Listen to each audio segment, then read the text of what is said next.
Hey, good to see everyone. So I started off a little bit of a clickbait title, right? So I said, beyond Black Lives Matter, all lives matter.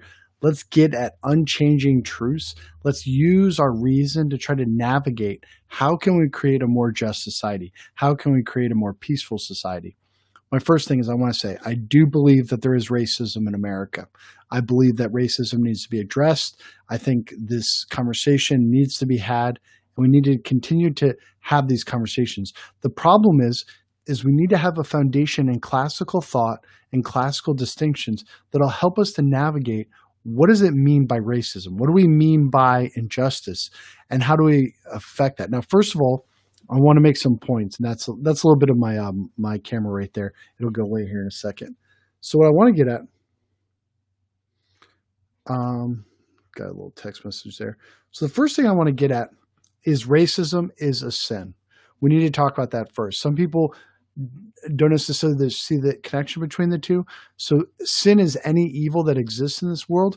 Racism is in a certain sense a kind of personal sin. That is, it's a sin of individuals. It can also be collective in the sense that there's societal issues. I'm going to talk about that a little bit more. But the foundation is racism is a sin. Well, why is it a sin? It violates the principle of justice. So that is because of our inherent dignity as individuals, as humans, because we're creating the image and likeness of God, there are certain things that we are owed due to our nature. And I would say people are generally owed a certain amount of respect, a certain amount of equity. That is, we should treat people fairly, and we should strive to give them what is due to them. And in our business transactions and our work relationships, we should be just. This is the whole principle behind laws, behind government, is to ensure just trade and just relationships. So when we break the God's law, we commit an injustice against God. It's a sin. But also when we break civil laws, there's a certain sense of an injustice against the society that needs to be corrected. Now, of course, not all injustices, not all breaking of laws are sins. For example, speeding, if you go 5 miles an hour over the speed limit, may not necessarily be a sin. Depends a little bit on your conscience as well. But we would say overall racism is a sin because we have an unfair bias towards people based on their race. I would also include in this tribalism, what I call tribalism, which is when we have an overly attachment to our particular group, our language group, our ethnic group, our religious group, and we unfairly are biased against other people outside of that group. So then the question then becomes within justice, well, how do we distinguish justice? Now I'm going to say, let's see if nobody's joined the chat. If you want to jump in with some comments, I'll be able to see it. I'm pretty sure all of you should be seeing this right now. Let me see, making sure we are live on all of them. Okay. So if you throw in a comment, I'll be able to see it and I'll kind of connect with you guys. With Twitter, if you post a tweet, I think I should be able to see it, but we'll find out. So within justice, we would distinguish between distributive justice and commutative justice. This is an incredibly profound distinction to make with this conversation about racism. So when we encounter racism, when we encounter prejudice against us, white, black, whatever it might be, but black racism seems to be the most racism against African Americans seems to be very prominent right now. So, for example, with the Jim Crow laws, this would be an example of distributive justice because it's the whole, which is of taking away something from the part, from the individual. So that distinction between the whole and the part is incredibly important. So when we talk about the whole, we talk about government, we talk about the institution, we talk about culture. And so there is a sense that a group of people can be unjust towards an individual, an institution can be unjust towards an individual, and that would relate to distributive justice. The Jim Crow laws would be perfect examples of this. There was a concerted effort through laws and through systems to deprive African Americans of the access to various things. So we recognize that, yes, that was a grave injustice related to distributive justice. And I think this is incredibly important. We talk about explicit versus implicit. So explicit would be laws, and implicit might be things like culture, and ingrained culture. So I'm trying to give the language because one of the things I think is a problem right now in this conversation nationally is we don't know how to think about the subject. We don't know how to talk about the subject in an intelligent way. So instead, we just talk in sound bites. We kind of talk at each other. We try to one up each other, but we're not having a conversation of the underlying principles that we need to use to understand and to engage in a civil discourse. So distributive justice, explicit versus implicit. So we can talk about culture. We can talk about the informal kind of networks. I often, in work relationships, I talked about this recently with a friend. We were talking about a colleague, and this is always a challenge for men and women, and this has been discussed, is that, for example, I have men that I work with that I might text message at like 11 o'clock at night or 9:30 or 10 o'clock at night, or I might text message them something funny or silly. Now, for a woman, in the relationship with a woman, I might not do that with women that I work with, because it's a different kind of relationship. And I know those informal structures can sometimes be important for advancing in a career and things like that. And I think that's something definitely to consider. I think we can have a longer conversation about it. But that gets at some of the implicit kind of things that can happen that can work against individuals in a given institution. Thanks, Bev. Thanks for following Melissa and the Facebook user from Jersey. So yeah, I can see kind of all of your messages across the board. So I'm not sure which platform you're responding on. But so distributive justice, explicit for implicit. Now I will say this. I think when we talk, people sometimes talk about unconscious bias or like a bias that you're not aware of. That can only happen in individuals. It can't happen in a system, because a system doesn't constitute a single whole. When you encounter, and I'm going to get into this a little bit more, I'm going to flesh out, well, what would we look at with distributive justice of what racism might look at in a particular city or in a particular town? I think these distinctions are incredibly important to flesh out, because when we're addressing, say, injustice in Minneapolis, we have to understand, well, what exactly is the process or procedure? What is the institution that's being affected by that? And how do we address it, right? Because it's not necessarily a federal law, and I'll come back to that in a second.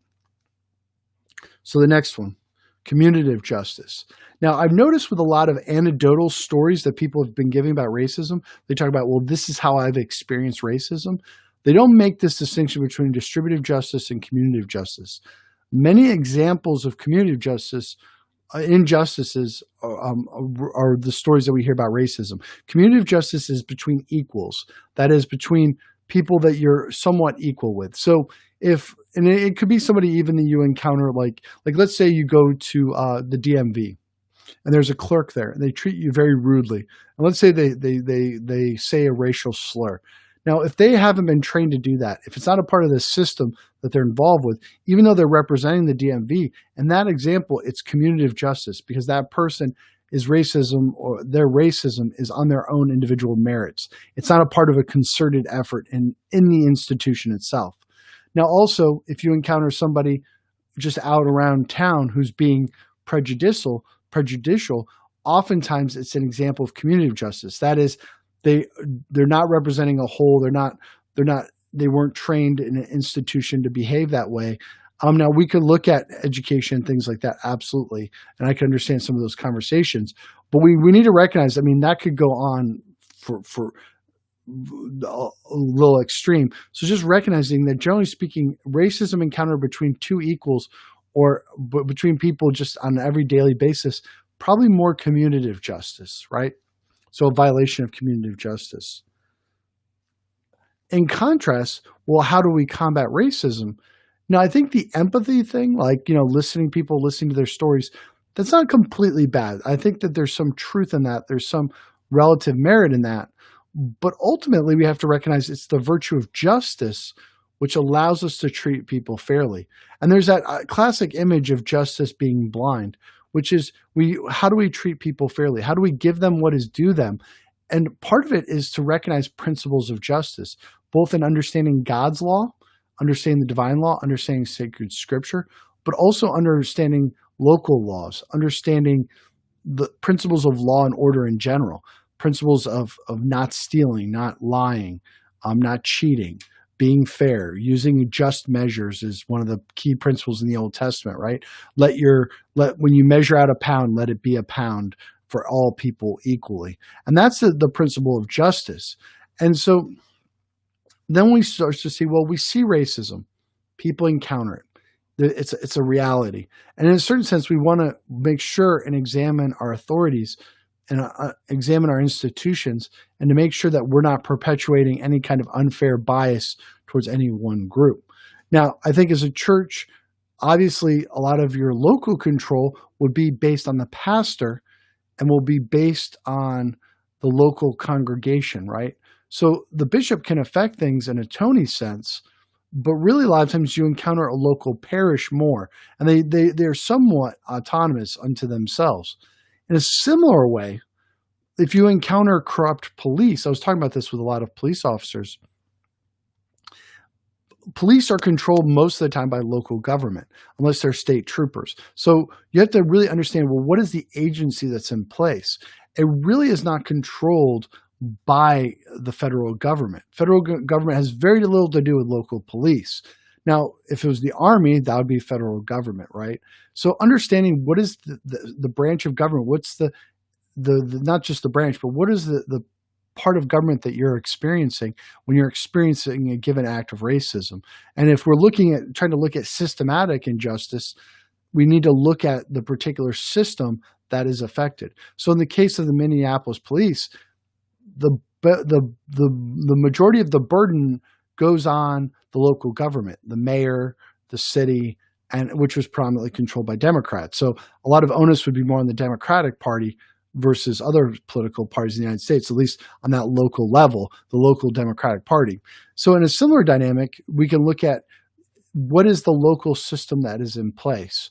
And then we can ask, now maybe there might be elements of a federal government that might be involved, but when it comes specifically to police, we're talking more about local government.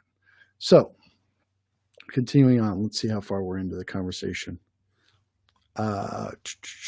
Thanks, Bev. You've been saying a lot of thanks. I really do appreciate it.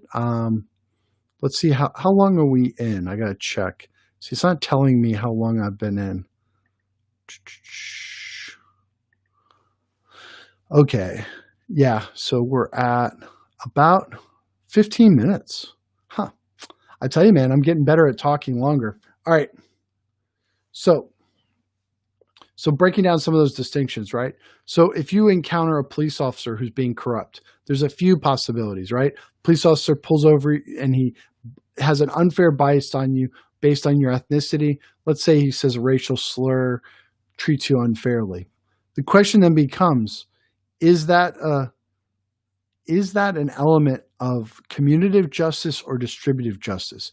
Now, if that police officer was just a bad apple, he wasn't trained that way, let's just say he's an outlier, like statistically somebody who's reprimanded, and oftentimes, and let's say that he's slipped through the cracks, he's unfairly biased, but he wasn't trained that way by his force or by his local government, and there's no laws that he's enforcing that are unjust.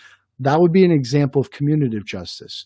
Now, let's say he pulls somebody over, and he has an unfair bias, but the law allows it. So the law encourages it or allows it, or the policies or procedures encourage it or allow it. Then it would be an example of distributive justice or injustice, distributive injustice. And in both cases, if it's an example of distributive injustice, then what we need to do is we need to reform the laws, the policies, and the procedures. Now, a few more things. There's been some common fallacies that we've seen in a lot of online conversations. We've seen in a lot of different things. The first fallacy is ad hominem attack. And this can take a few different cases. Sometimes people say, well, you can't talk about a subject because of your ethnicity or because of your race.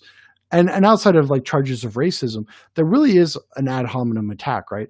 You know, truth is truth. It doesn't matter who says it conceptually. Now, I think there can be something to be said for like felt experience, right? So like listening to the experiences of others and saying, well, I don't believe racism exists because I don't experience it. Okay, that's also problematic. That's not really, that's what we call anecdotal evidence. So like even if like one Black person says they don't experience racism, another says they experience racism, the felt experience in and of itself doesn't prove the point. Now, statistical evidence, there's a lot of different interpretations of that, but we also want to look at specifics and start to gauge using these principles of justice and injustice. The next fallacy I see a lot of is the fallacy of division. So we take the whole and then you break it down to a part. So let's say, for example, let's say statistically in the United States, people with blue eyes, we'll use blue eyes as kind of a neutral example, are more likely to be pulled over statistically throughout the United States. And let's say somebody in North Carolina gets pulled over and they have blue eyes. And let's say you assume, and let's say like statistically it looks like that there's an element of racism across the United States. But in the particular case of that one person being pulled over in, say, North Carolina or Virginia, the question is, how does the whole relate to the part? Now, it could turn out, for example, that a majority of the statistical people being pulled over with blue eyes is not in Virginia and North Carolina. Perhaps statistically, it's more often happens in New York or California or Chicago. And you can kind of see where I'm going with that a little bit. Statistics on a national scale, we have to break it down by region. And how does that region fit within that? And how does the part relate to the whole? So when we see examples of injustices, what we perceive to be an injustice on a local level, and we're trying to say that it's based on a nationwide system or systematic racism on a national level, that could be slightly problematic depending on the particular situation, because we're incorrectly saying what is true of the whole is also true of the part. Hopefully that makes sense a little bit. Now, again, going back to why am I talking about this? My goal is really to arrive at how do we go about solving issues of racism. Now, if you're a church or if you're an institution, I think that's key is on local level. Listening to your local circumstances, connecting with the people right in front of you. Now, I will say, if you're concerned on a national level, don't jump to the conclusion that a federal law needs to be made. So that's one of the challenges right now in the United States. We tend to think that everything is a matter of federal government. I really would say a lot of times you have to look at the local circumstances and maybe even the state politics, because sometimes federal programs and federal governments break the principle of subsidiarity. That is, things should be controlled on a local level. And a lot of times what people are experiencing is more related to local government. And actually, you have a profound ability to affect local politics. It's much easier to campaign against a local politician than it is against a national one, especially, if you're in a state that's not a swing state, so where there's already a majority that's kind of in power. Local politics are much more important. So if you're really looking to have a difference in politics, understand your local politics more. Try to be involved with your local politics. So thanks, Francine, for chiming in. There's a few Facebook. Elizabeth, good to see you. I'm going to tune out now. I think we've been at about 20 minutes. If anybody has any comments before I go, let me check to see.